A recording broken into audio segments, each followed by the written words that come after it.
Sekarang sedang terjadi nih. Betapa mafia itu begitu berkuasa.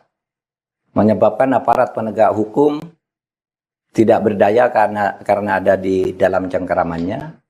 Menyebabkan aparat pemerintah juga yang berwenang tidak berdaya. Kasus mafia penambangan emas di Sangihe, Sulawesi Utara. Sulawesi Utara. Gimana, Pak? Itu ada terjadi penambangan emas secara liar oleh sebuah perusahaan yang IUP-nya itu tidak memenuhi syarat. Nah, anehnya itu ditindak tidak bisa. Karena apa? IUP itu sudah dikeluarkan. Untuk mencabut IUP yang tidak memenuhi syarat itu, ya, institusi yang bersangkutan tidak berani juga kecuali ada putusan hakim. Dibawalah ke pengadilan. Nah, bulan Februari ini, Mas, bulan Februari tahun 2022 ada putusan pengadilan bahwa IUP penambangan emas di Sangihe itu harus dicabut. Ini putusan Mahkamah Agung bulan Februari 2022. 2022. Ya. Pertengahan, nah, pada bulan Juni tahun 2023, saya mendapat laporan terjadi penambangan emas di Sangihe. Pemerintahnya diam, Kodemnya diam, polisinya diam semua. Loh, kenapa? Ceritanya itu kan sudah dibatalkan oleh Mahkamah Agung. Lalu alasannya dibatalkan, tapi belum dicabut oleh Kementerian ISDM. Ya. Nah, saya panggil nih Kementerian ISDM, saya panggil nih, sidang resmi, banyak yang hadir. Pak Menteri ya. hadir?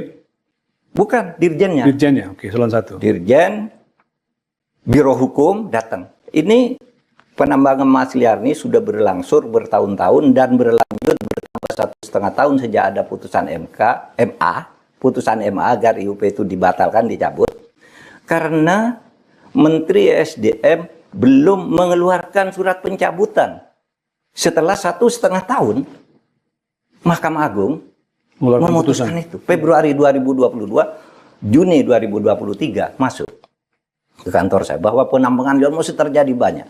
Saya ngirim tim ke sana, ngirim tim dari Polhukam. Iya, bintang 2 orang ditambah beberapa orang. Cuma dia mengamati betul Pak terjadi penambangan liar. Ketika kami datang ke sana, gitu, datang ke sana kami lihat sepi karena rupanya mereka sudah tahu. Terus ketika kami jalan di suatu tempat banyak di sana itu mobil-mobil apa itu yang ngangkut tambang Ya. itu.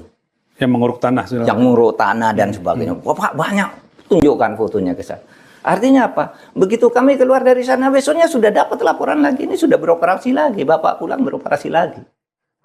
Terus itu, saya panggil ke kantor. Kenapa? Sudah 1,5 tahun kok belum dikeluarkan. Lalu Biro Hukumnya tuh katakan gitu.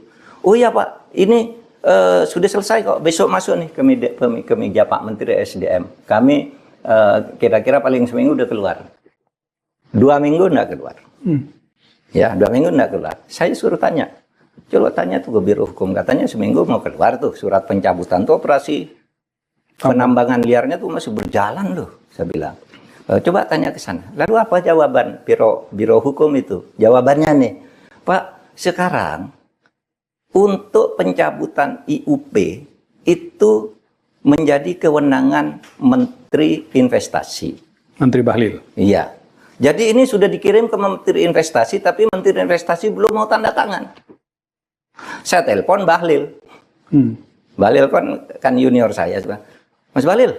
Junior di Kahmi ya? Iya, di Kahmi, di HMI. Mas Bahlil, itu Anda tuh ada putusan Mahkamah Agung untuk pencabutan IUP. Itu nunggu Anda tanda tangan. Terus dia bilang, Abang dah katanya. Bilang abang ke saya. Yeah. Abang dah, kalau itu ada, hari ini juga saya tanda tangani. Katanya. Nggak mungkin saya menunda itu. Terus habis itu saya telepon lagi beberapa jam. Ada nggak di mejamu? Nggak ada, sudah saya urus. Nggak ada masuk ke tempat kami. Berarti masih di SDM. Saya telepon Pak Arifin Tasrif. Arifin Tasrif. Menteri SDM ya? SDM. Pak, ini data situ. Ya kami cek. Lalu saya ketemu di forum KTT ASEAN. Pak Arifin, gimana Pak itu? Soal pencabutan IUP itu. Ya Pak, sudah saya periksa. Ternyata bawahan saya yang salah. Dia bilang, sudah di meja saya. Enggak pernah ada di meja saya. Malah saya enggak tahu ada kasus itu, katanya. Dan sekarang juga sudah saya tanda tangani. Dia bilang, Kalau kata Pak Menteri SDM. dari Pak Menteri, ketika bicara dengan saya. Coba bayangkan, harus sampai begitu Sampai untuk begitu, ya? melaksanakan putusan pengadilan. Sementara penambangan liar berjalan. Iya. Jadi dikeluarkan oleh Pak, kalau tidak salah tanggal 4, 5, atau 6 September gitu. Pokoknya saat KTT ASEAN. Dan akhirnya dihentikan, Pak.